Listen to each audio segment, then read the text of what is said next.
What is up, Algebra 1? Welcome to some notes with Mr. Tokar. This is Algebra 1. Two things you need to do before you continue the video is make sure you pause, take out your notebooks, open up to page 74/75. Make sure you have Desmos open because we'll be using that for both of the examples we'll do today. So OMG out, open to page 74/75. Desmos open. Once you have those, resume the video. All right, page 74/75. We're going to be talking about lines of fit and trending lines, okay? This just means that they're a straight line that fits, quote unquote, the data. So we are going to have a bunch of points randomly on our table, on our coordinate plane, and we're going to try to see what line best fits those random points on our coordinate plane. Okay, so let's start with this example 1. We have a table that shows the mileage, which is our X in thousands, and our selling price, which is our Y value in thousands, of several used cars.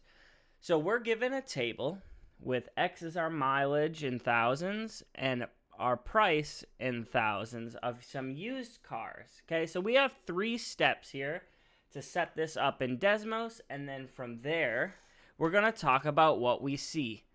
So, you have Desmos open, and we see a table. So guess what? We need to put this table right into Desmos. So you're going to click on that add, click on table, and we're going to plug in every single one of our points.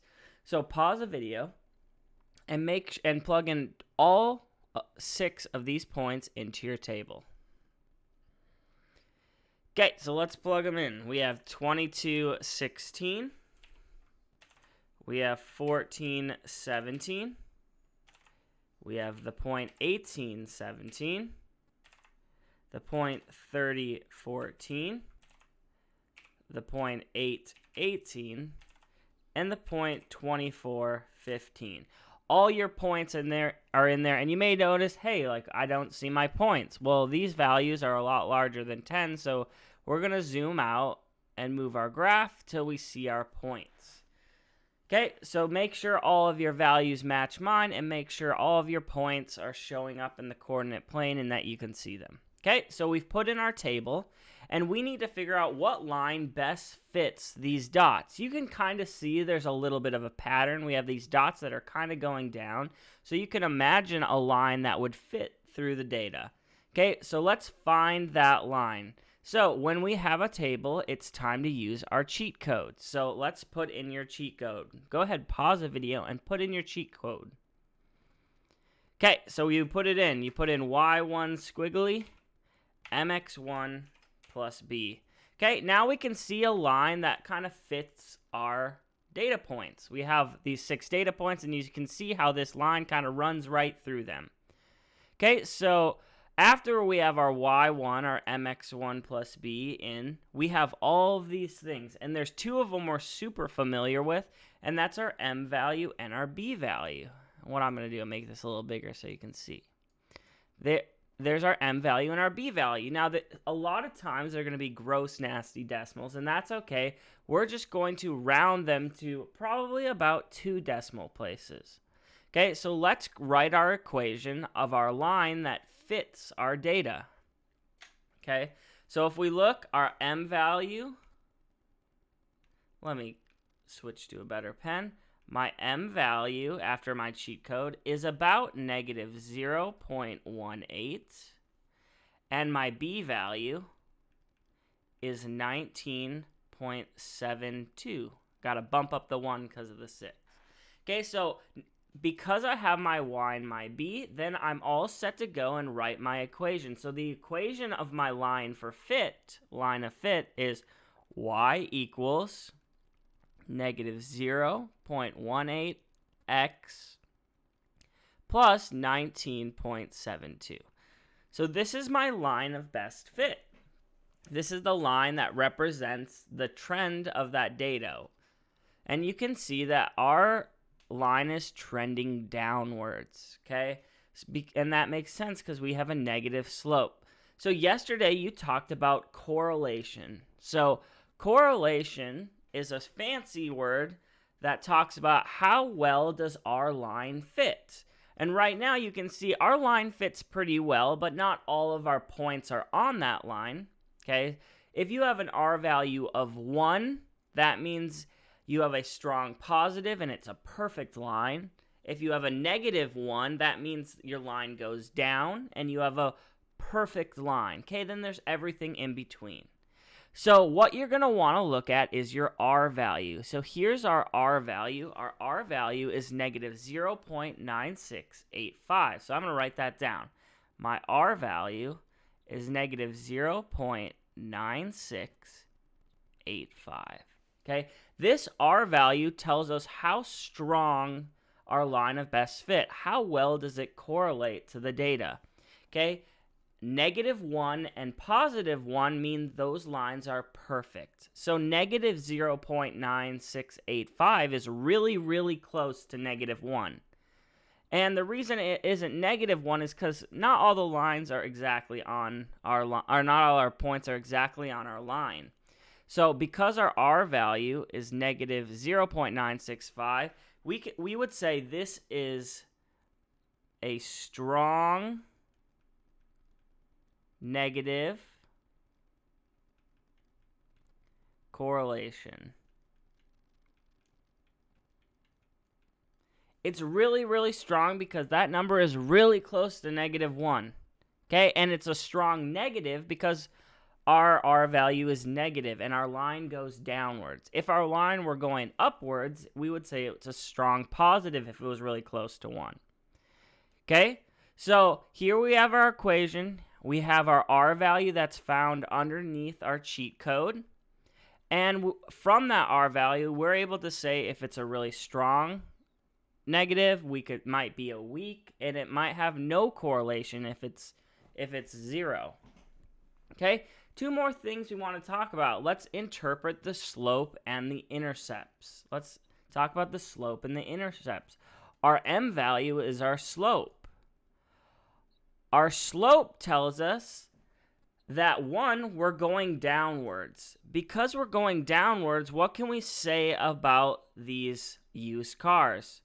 So as the selling price goes down, okay, as the selling price goes down, you know, the price of, or the mileage of the car is going up, okay? Our B value tells us our intercept, okay? This means a car that has 0 mileage has about a price of $19,000. And as our mileage goes up, as our car is used more and more and more, it makes sense. The price of that used car is going to go down. The price of that used car goes down as it gets used more. So we could use this to make a lot of predictions. For example, we could ask ourselves, okay, what about how much would it cost if I wanted a car with, let's say, 45,000 miles. So we could type in x equals 45, and we could see where those lines intersect, and we could see like, hey, if our car has 45,000 miles, it's going to be about $11,000. So we can even use this for predictions. Or maybe you've been saving up money and you have $10,000 to spend. So remember, our price is our Y. So let's say we have $10,000 to spend. We could see, hey, I could get a used car with about 52,000 miles on it. Okay, so there's a lot of stuff we can do line of best fit. But to find your line of best fit, you need to put your table in Desmos, use your cheat code, and then create your equation by putting in M and B. From there, you can use your line of best fit to answer tons of questions, and you can see how strong that line correlates with the data. Here we had a strong negative because negative 0.9685 is really close to -1.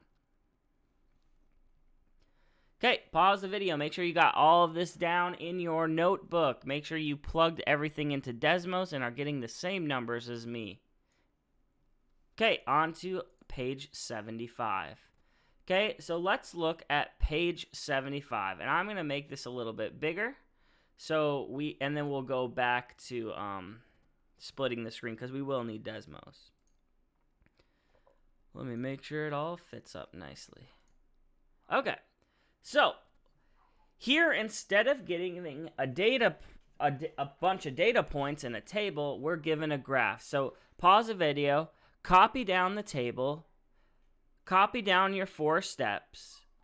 Once you're done, click play. All right, so you got this copied down. Sweet. This is on page 75 of the OMG. So we need to be able to make a line of best fit based off of a graph. Here we have a graph with a bunch of our random points in it. However, we don't know what all these points are exactly because not all of them are right on the line, so we can't put it in Desmos, but we do have a trick for you guys to help you create a line of best fit. And we're going to catch some bees. So let's imagine all of our little points are little bees, and the first thing we're going to need to do is to draw an oval, which is like our net that's going to catch the bees. So we're going to draw an oval around all of our points, So on your piece of paper, let's put a net around these bees. Okay, so how you want to try to do this. You want to kind of see, we can kind of notice our points are going up. So we want to draw a nice oval that goes around all of our points and hugs all of our points. Okay, something similar to this. What we don't want to do, so don't do this, is just circling your points isn't going to work. You need to draw a nice oval that hugs all of your bees, okay?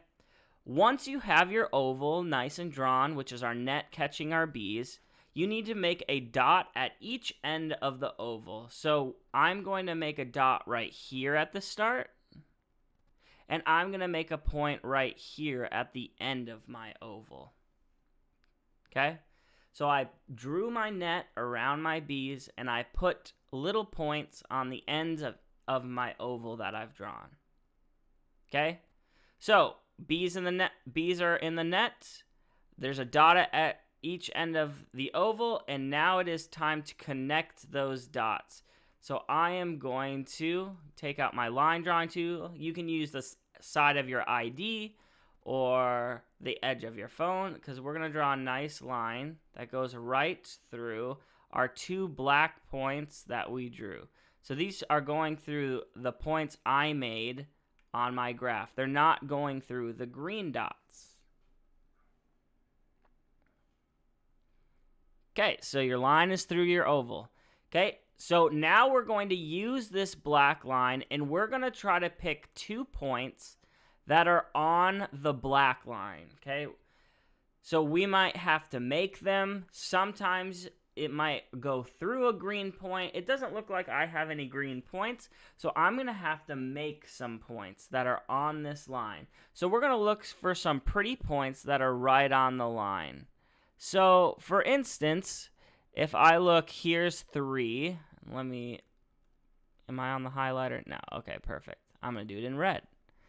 So if I look, it looks like about 2 right here. This looks like this could be a nice pretty point. I also have a point right here, 8, all the way up here. This looks like a nice pretty point. Okay, so that first point I made is about 2, and this is counting by hundreds, 2, 200. So this is the point 2, 200. And this is the point 8, 900. Okay, so we picked 2 pretty points that are right on our line that we made. And now that we have 2 points, we can use Desmos to create a table and use our cheat code. So let's bring back Desmos and see how this is. Okay, so I'm going to go over to Desmos. If you have stuff in Desmos, you can click the gear and click delete all. Let's start fresh. So let's put our 2 points into our table. So add a table, and I'm going to put in the points 2, 200, and 8, 900. Okay, again, I can't see it, so It's smart. Let's zoom out a little bit until we can see our points. And oh no, look at this. It looks like they're straight up and down. This is going to be a good time to use our wrench. So click on your wrench, and what's nice is we already are given numbers to use. So we have 0 to 10. So let's go 0 to 10 for our x, and our y-axis goes from 0 to 1,000. So let's use those numbers. 0 to 1,000. And now you can see my picture looks a lot more like the one that we have over to the side here. Okay, now that I have those in, it is time to use our cheat code. So let's everyone type in your cheat code. Y1 squiggly mx1 plus b. And now we can see we have that black line going through those 2 points. We have our squiggly, we have our r value, we have our m and our b. So since we have our m and our b, we should be able to write down our information and make our equation. So my m value is about 117 if I round. My b value is about -33. Okay, which means if I substitute these in and make my equation, I have y equals 117x plus -33, or just -33. And here is my equation for my line that represents the data. Now, I know the r value says 1, but that's because we only put in 2 points. So we're going to have to look at our graph and see how spread out are our points. So remember from yesterday, if your points are all over the place, just a big square of points, that would mean there's no correlation. Okay? Looking at this, they're not in a perfect straight line, so I wouldn't say it's strong, but we do have a little bit, and we were able to see our points going up. So that means we have not a strong, but a weak, since our line is going up, positive correlation. Okay? Strong positive, or weak positive correlation. It's not strong because they're a little bit spread out, but there is a correlation. Okay? So, well, this is something you'll have to do. You'll have to find lines of best fit on the OST. You'll have to do it from tables. Sometimes you'll have to do it from a graph. So let's talk about, so how would we do this on a computer? So what are some online tips? I think one of the best online tips is if you can't draw an oval around, you can always hold up your pencil. So hold up your pencil to the screen. Okay, you could also sketch on scratch paper. You could hold up a pencil, scratch paper. You could estimate your points and put them in a table. I think the best one to do is probably holding up your pencil. So if you're on the OST, you could take your pencil, hold it in your hand, hold it up to the screen, and then hold it there and pick 2 points from your pencil and put it into the table. So that is everything for today. Make sure you have all of these notes on page 74 and 75. Have a great one.